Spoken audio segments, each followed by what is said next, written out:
The new Inflation Reduction Act, just signed into law by President Biden, has the largest investment in clean energy and climate mitigation measures in history. $369 billion with a B. That's a big bleeping deal, as Joe Biden would say. What's fascinating to me is how much strong support it got from the business community and how many ways across industries the business community, frankly, has been a little ahead of government when it comes to sustainable practices. So we'll find out who's nudging who on this one, right? It's almost like the business community told Congress and President Biden what they need to make the economy and our communities more climate resilient, and Washington listened. Now comes the hard part, leveraging the investments in the Inflation Reduction Act for our communities and our businesses, as well, of course, as the infrastructure bill that was passed earlier this year. And even while we push both business and government to do more. So how do we push them? Well, today we're going to find out from a woman who has been at the forefront of the movement to make business more environmentally and socially responsible for decades. So pull up a chair, grab a pen and a notepad or a tablet to take notes, and listen up. Welcome to Electric Ladies Podcast, formerly known as Green Connections Radio. We bring you insights and tips from remarkably innovative women about corporate responsibility, energy, and sustainability-related issues. I'm your host, Joan Michelson. We talk about innovation, leadership, technologies, and careers, always bringing a new perspective. Find us anywhere you like to listen to podcasts, on our website, electricladiespodcast.com, and through my Forbes blog as well. And please give us a 5-star review and pass it on to your friends. So a new study on trust found that we actually trust business more than any other sector, more than government, more than nonprofits, more than the media. The 2022 Edelman Trust Index found that, quote, businesses are the most trusted institution in the country, close quote. Today, that's amazing, with 61% of trust. And despite the so-called great resignation, which I actually call the great realignment, 77, 2/3 of people said they trusted, quote, my employer above all else. That's amazing. This was no small study either. This was 36,000 people across 28 countries. It also found that neither business overall nor government were doing enough to address climate change.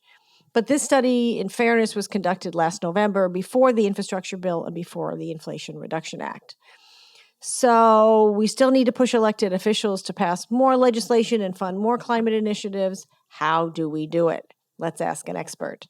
I'd like you to meet Trisa Thompson, the former Senior Vice President and Chief Sustainability Officer of Dell Technologies. You may be listening to this on a Dell product, I don't know. And now she's a board member and speaker pushing companies and government to do more to address climate change. Trisa spent almost 20 years at Dell, launching and building their sustainability efforts, even leading business to do so in really tough times.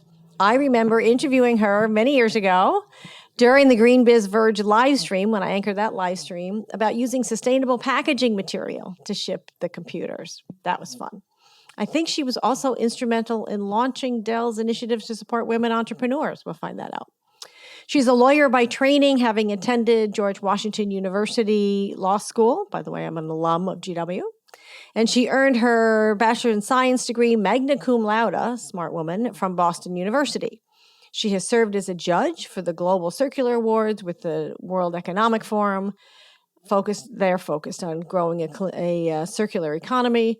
She's on various boards. I could go on forever. Without further ado, welcome to Electric Ladies, Trisa, and thank you for joining us.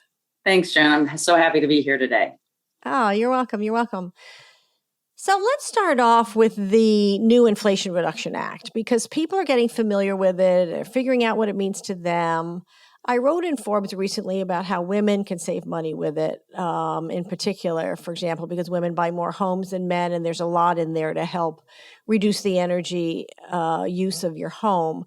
But tell us your high-level take kind of overall on the Inflation Reduction Act, and then I would like to dig into it a little bit more.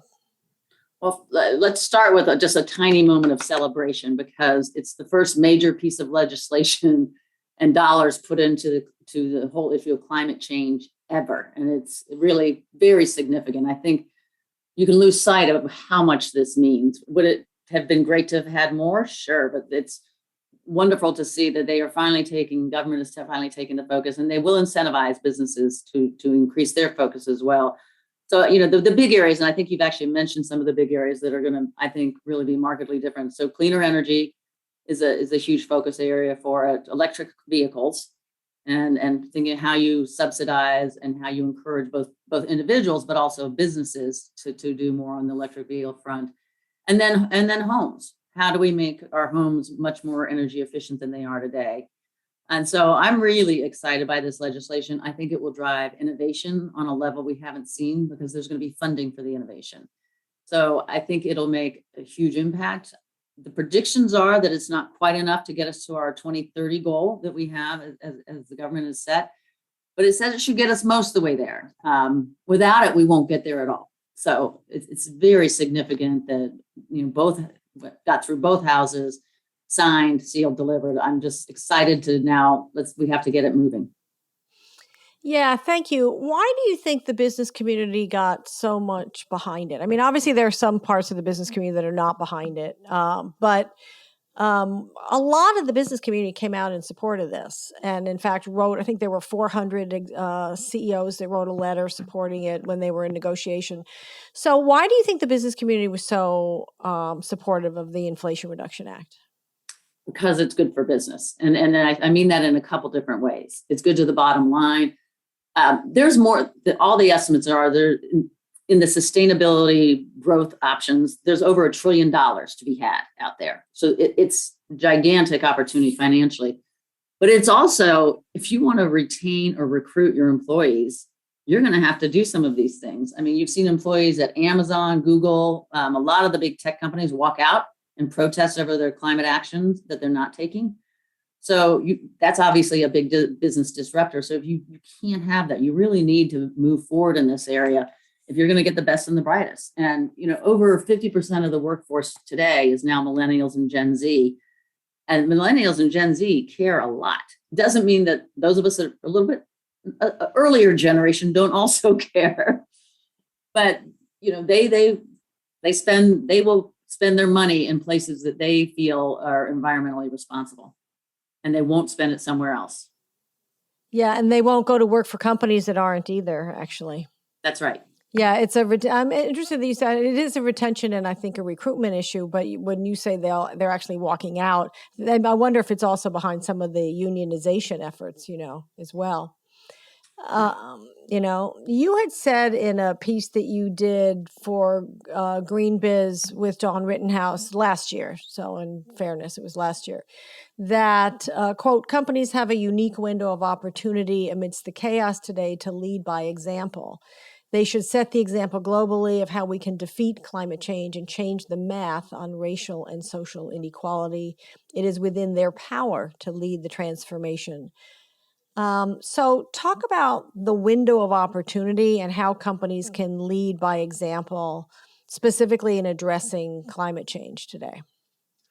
Yeah, it's been, I think, a fascinating year. And I think this window of opportunity is still open.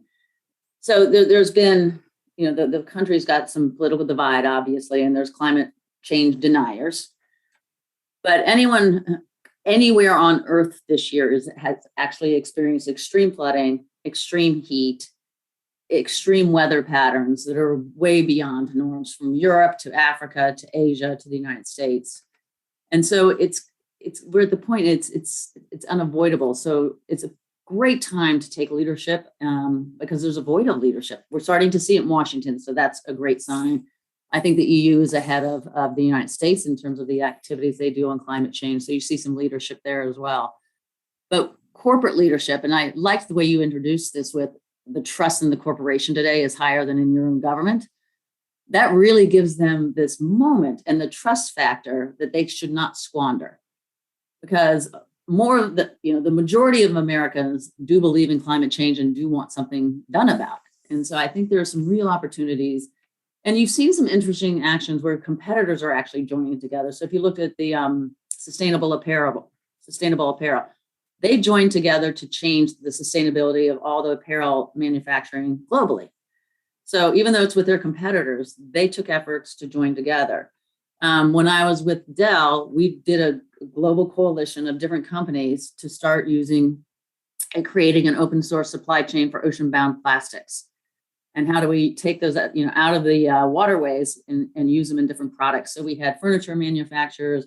HP joined the organization. We were frenemies, however you want to say at the time.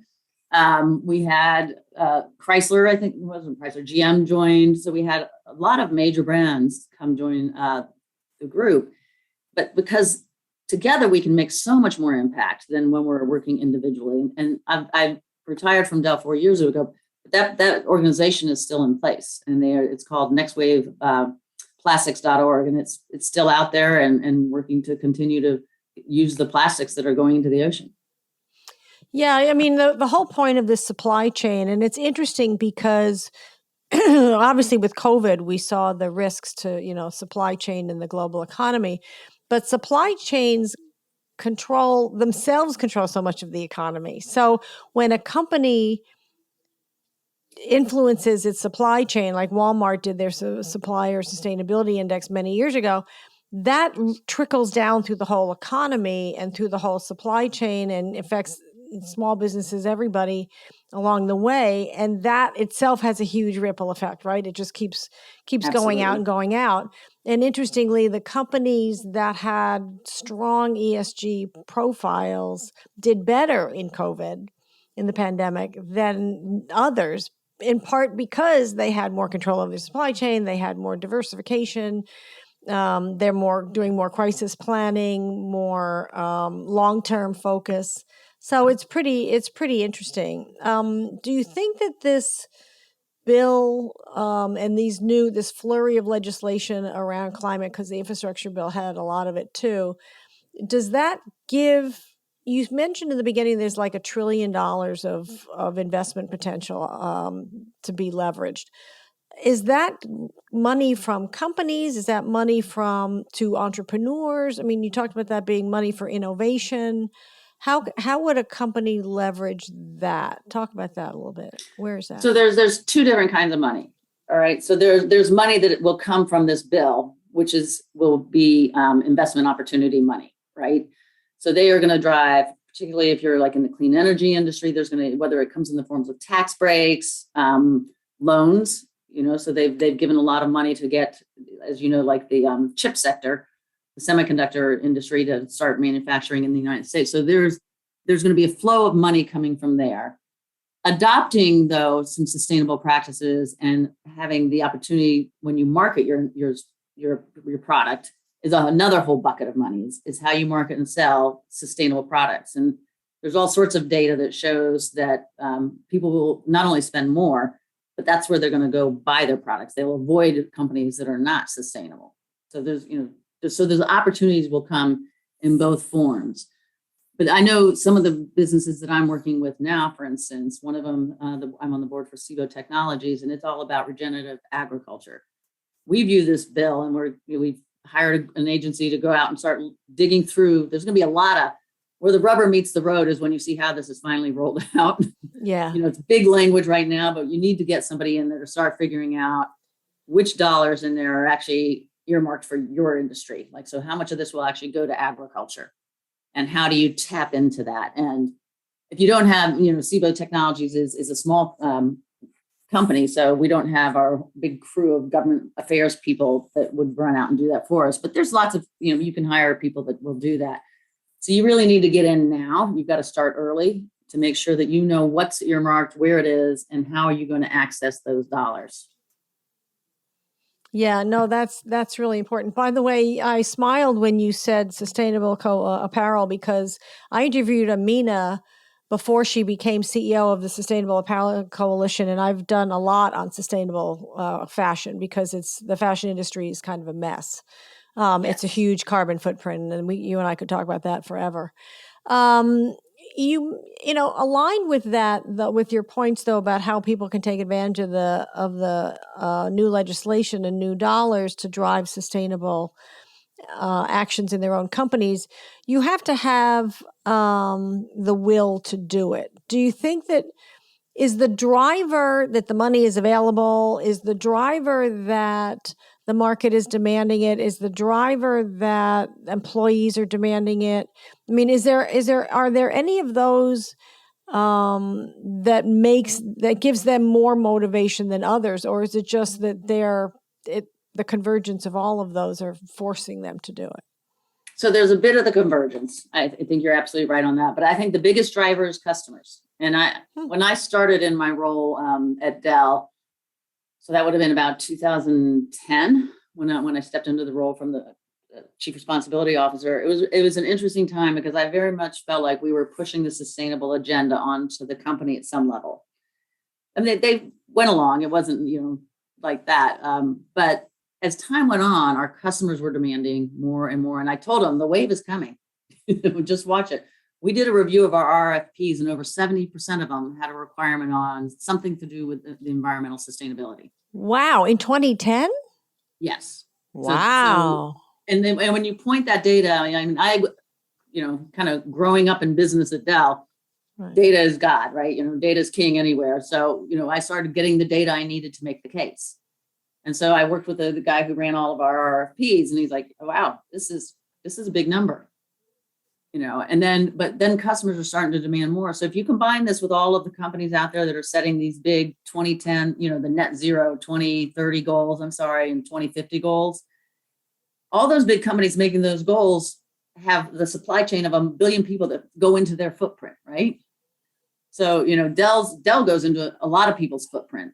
Any of the computer people do, right? So, and we have a lot of people that go into our footprint. If we're going to hit our goal, the people below us have to hit our goal too. Exactly. And so you made that point a little bit earlier. It's going to have to flow down through your supply chain. And I mean, even when I was there, we started flowing down. You have to do CDP reporting. You have to have a plan in place to reduce your footprint. Then we moved into water. So it's not just going to be about energy. It's going to start covering all of the areas. Yeah, and I think I remember when you also did conflict minerals. And they have to have tracking, right? They have to have some way of tracking all this and the smaller suppliers. So that's a really good segue to the new SEC proposed climate risk disclosure, whatever order those words go in. It's either climate risk disclosure rules or climate disclosure. It's either way. It's pretty daunting, right? And it's about the transition risk too. It's not just what you're emitting now. It's what you will be emitting to achieve those goals and what the financial impact will be on your business to try to do these, fulfill your net zero goals or whatever your sustainability goals are. So what's your take on first blush of the SEC new rules? And again, that's going to require companies to go through their supply chains, right? Because they have to do not just their own operations. But talk about the SEC rules a little bit, the proposed one so far. Yeah, so the proposed rule is very encompassing. It is an extremely broad rule with a lot of very detailed requirements on how much you have to disclose, what has to be disclosed. I will be surprised if this all of what they're trying to get will come out at the very end, and because there is some legitimate pushback on it, and some of that is just cost. So maybe if it only applied to multi-billion-dollar companies, all right, you can swallow the cost. It's not going to be as bad. But for a smaller company, you're going to have to hire somebody that this is going to be their full-time job, and how many other parts of your company are impacted by it. So I think you will see some pushback from the business, which is legitimate. So I think we'll end up with a compromise. We'll end up with something in between. But it's really been interesting, even without these SEC rules, the courts are now moving, and particularly coming out of Delaware, holding directors and companies liable for different environmental issues. And so been a lot of suits by a lot of cities against different companies saying, we expect you. So I'll give you Baltimore as one example. Out in California, there's a bunch of suits to give us money for remediation caused by an environmental damage, and we're going to have to do something to go fix it. So for sea level rise would be one, to clean up our air, to clean up our water. And some of these, they're starting to get some traction in these suits. The other really interesting area, and this is for boards of directors, there was a suit called the Caremark suit, and this had to do with a drug company, but they've taken the issue that was managed there and they're spreading it out into environmental area there, which is basically saying boards of directors, if it's a basic functioning of the company and an issue that they cause, they're going to be held, the board of directors will be held liable for failure to mitigate climate change damage. So, and then they're using it in different areas. They had one in a good example that shows you how it worked was out of Texas. Is this was Bluebell ice cream, and there was an outbreak. There was listeria outbreak with the ice cream, and people got hurt. And the board of directors was held liable in that case because they didn't have regular reports on food safety regulations, which is obviously a critical function of the company that should have been paid attention to. That same concept is being applied in environmental areas. So if you say you've got these 2020 goals and your company's going to go meet them and you're reducing your footprint, the board of directors better know how you're doing it and better have regular reports to understand that it's getting done. Well, that's really interesting because boards don't have an operational responsibility. They have an oversight responsibility, but they can't tell you they don't tell you how to run your company. They help you develop strategy as far as I understand, but there's no real operational role for a board. So how are boards being held accountable? Well, you do have a fiduciary obligation to the shareholders, and the shareholders will be damaged by if the core function of the company is not being met, shareholders get damaged. Okay. Well, I would imagine I can see that in the remediation. And what comes to mind is I interviewed Gloria Rubin, the actress who is now head of Waterkeeper Alliance as well. And Waterkeeper has been doing a ton of lawsuits against the most notorious, of course, is GE for water pollution from their industrial processes. Right. So that's historically been a classic example, but I also think there's some from the apparel industry and others that really any manufacturing company. And if you look at the last 20 years, the number of environmental lawsuits has amped up significantly over the prior, 2000. Wow. They've really amped up. And now you're having citizens sue governments to say to the government, you had a responsibility to keep clean air. I mean, it's my constitutional right. And you didn't meet it. So it's really been interesting just to watch how this is unfolding. Yeah, and the kids are suing too. The future generations are saying, you're Absolutely. denying us. But it's interesting that those, sometimes they get held up and sometimes they get moved forward in court. It's fascinating. I'm curious because you've kind of helped birth this sustainability ESG industry, if you don't mind my saying that, because you really have been on the ground floor for so long. What have you, if you were a chief sustainability officer today of a company like Dell, but not necessarily Dell, where would your focus be? And what would you, how would you allocate a team? Because, a lot of like the teams when you and I started in this industry, they didn't, in fact, even until recently, they didn't have a budget. They didn't have a team. They had, it was all influence management. We all get really good at influence management skills. But, today they have more juice and they have a more serious seat at the C-suite table. So what would you do today if you were in the of chief sustainability officer? It's a really great question, particularly as we're maybe heading towards a recession, because they're always saying, okay, what organizations get cut first? Where are things going to go south? So I would keep my eye on that ball for sure. I'd be sharing the data, all the data out there, and all the studies have been done, performed, and I've got a bunch of this. I have some research on this, which shows that companies that are ahead in the ESG area over the long haul outperform their competitors and other companies all through recessions. A lot of data came out of the 2008 recession that they performed better and lasted better right throughout the period. So I would make sure my senior leadership understood that before I let cuts start happening, because it really does make a financial difference to the bottom line. And so that's, I think, important. But the other really critical area today, there's a lot of scope creep. I don't know how else to say it in ESG. So with the different laws that have changed, for instance, with the Roe v. Wade, the Dobbs decision overturning Roe v. Wade, chief sustainability officers are now being asked to decide or give advice. Where are we going to go with some of these issues? How do we help our employees? So then you also had the EPA decision, with West Virginia. So there's a bunch of new scope creep areas, and they're looking to sustainability to start to give some advice in that area.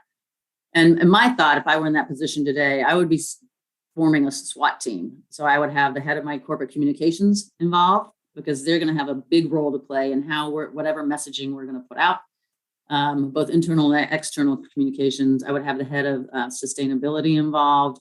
I'd get your marketing person involved. I'd get my legal team and my HR. And I would have a little SWAT team that really was responsible for starting to advise the company on some of these key issues that are starting to blend into the sustainability job. And figure out where I would imagine both the most vulnerable points are to get to the SWOT part, where the biggest risks are, threats, and where the greatest opportunities are, depending upon what the company's profile and actions have been up to that point, right? Yeah, I know one of the sort of core tenets for companies is don't get involved in areas that aren't in your swim lane if you can avoid it, right? So there's some areas that a company, at least in the old days, now everything's blending into everybody owns it, but the weren't necessarily Dell's swim lane. It didn't really impact our business. So sometimes you just stay out, but sometimes you can't stay out. If you look at George Floyd and the aftermath of that, it's not an area. Well, first of all, that impacts everybody globally. But you got to step up in some way or another. You have to do something and step up. The demand is there. And the need, by the way, the need was there before, but it sure highlights the need. So do you think that something like George Floyd and environmentalism is, there's been a lot of emphasis on the S part of ESG. Sure. And obviously, you and I have coordinated around sustainability and climate, and the social piece is really critical. For me, it's especially women as well. But do you think that let me do it differently. How much of a push do you think the employee side of it is? You mentioned having the HR people on your SWAT team. How important do you think that the employee side of it is, and the talent piece in general? I think it is increasingly important, and I think employees are getting increasingly vocal about the position that their company does or doesn't take, and are pushing upper management to say, you can't take a pass on this. We have to make a statement, and I think the employees will continue in that direction. I think, and rightfully so. If you're going to wear your company logo on your shirt, you got to feel good about that logo. You have to really feel good about the company. And so you have certain expectations.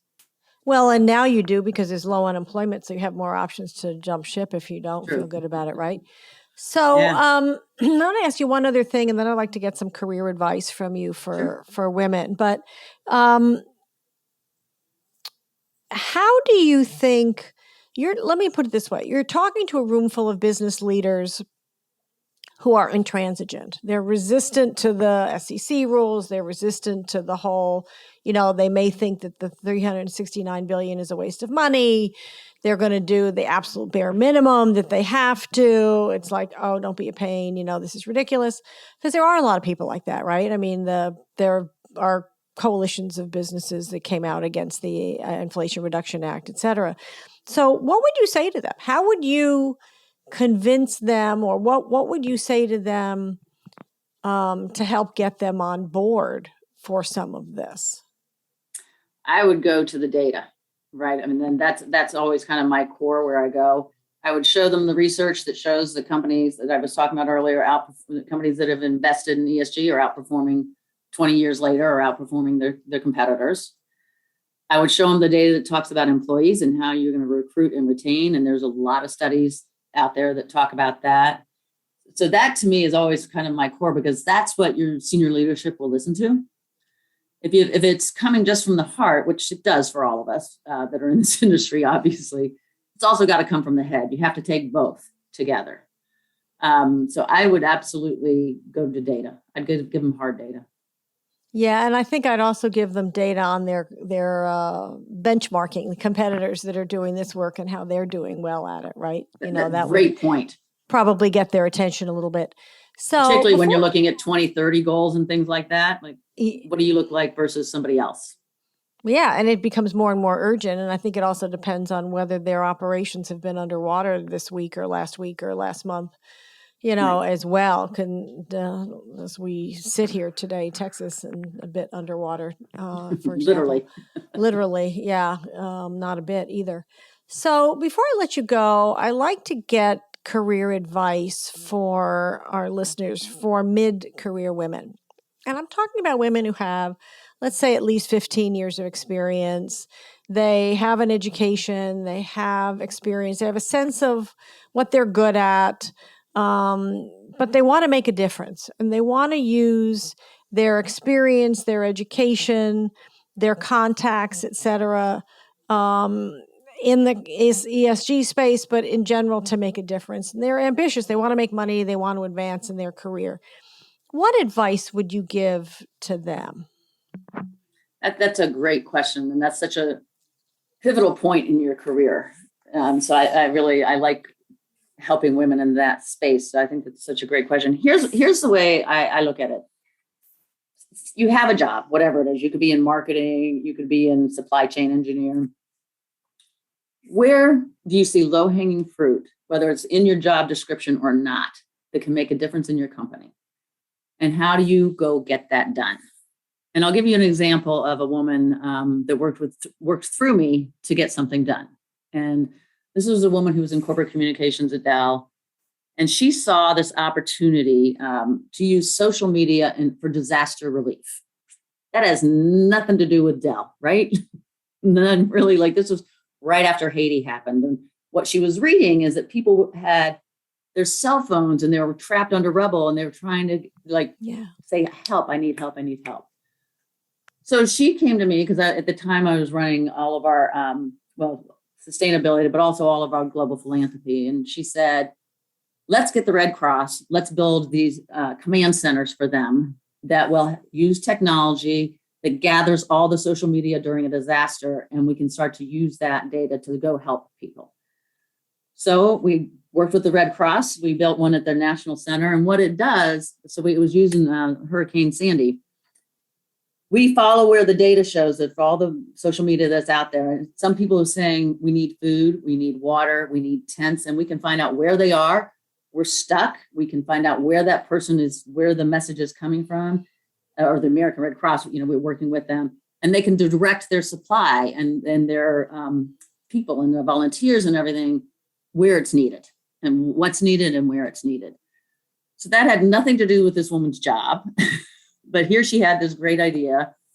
And by the way, she ultimately left Dell and went and worked for an agency that did international global relief, and she became their head of global corporate communications. And so, it worked out very well for her, but it's that sort of thing where you can see something that's not really your job, but within a scope of anyone's job.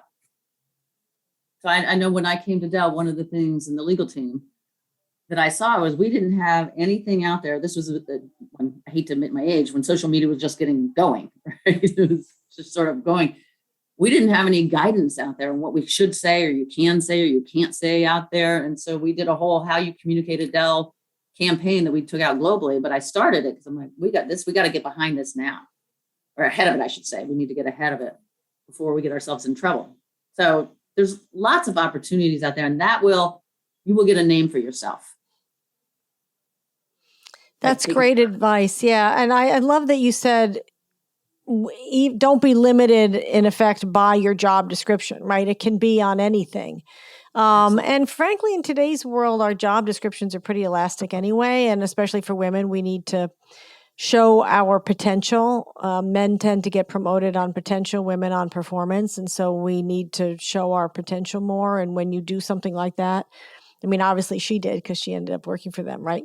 But you show your strategic thinking, you show your resourcefulness, you show your creativity, you show your different ways of getting your brand, whatever it is, into the marketplace and to reach new audiences. So I think that's really creative. I get the question a lot on, do you think women need a college education or need graduate degrees? I mean, you and I both have graduate degrees, so we may be biased, but I have thought historically that a graduate degree is more important for a woman because we have to do what they do backwards and in high heels and are unfortunately still held to different standards. But, there's a big movement today that maybe you don't need that or it's too expensive or whatever. Do you have a take on where education or some kind of certification comes into play in these to advance as a woman? So I know that particularly 15 years ago, most of the women felt like they needed to get an MBA to be taken seriously. I don't think that is as true today, to be honest. I think people are looking more at the results of what you're doing. But in certain fields, you have to have a degree. Like if you're going to be a lawyer, you need to go get a degree. Accounting, not the same, but you better have a CPA exam, right? you're gonna need some level of a certification. But that's not true for a lot of roles. I think sometimes it does help to beef up an area where you might be a little weak. So for instance, coming with a legal degree, I'm not as good at the finance end. And so you may want to go take a course in finance and really kind of beef yourself up in some of these other areas. And I think that can be helpful.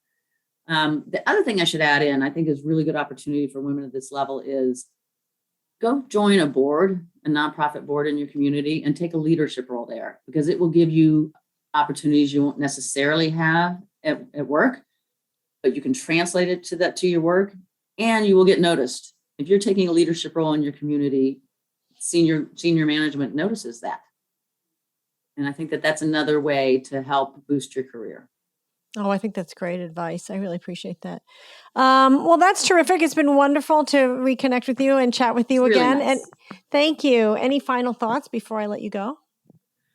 Well, I would say let's all grab the moment with this Inflation Reduction Act and let's go see what change we can make happen by 2030. Yeah, now the ball's in our court to use all those resources, right, to make things happen.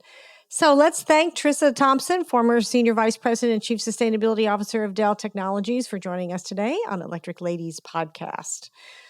So, what do you do with your company today? What can you do to make them more sustainable and reduce their impact on the climate and on the environment? No matter what that impact is, we can all do more, especially in our businesses. So tell us on Twitter at Joan Michelson, and you may win a 30-minute coaching session with me. You never know, you might, and we have a weekly drawing. Please subscribe to our mailing list to get our newsletter, our 370 plus, believe it or not, podcast interviews of amazing women like Trisa, our career advice, my blogs, etc. And you can subscribe on our website, electricladiespodcast.com. Send us any comments you like. We love your feedback. I'm Joan Michelson. Thank you for joining us. See you next time.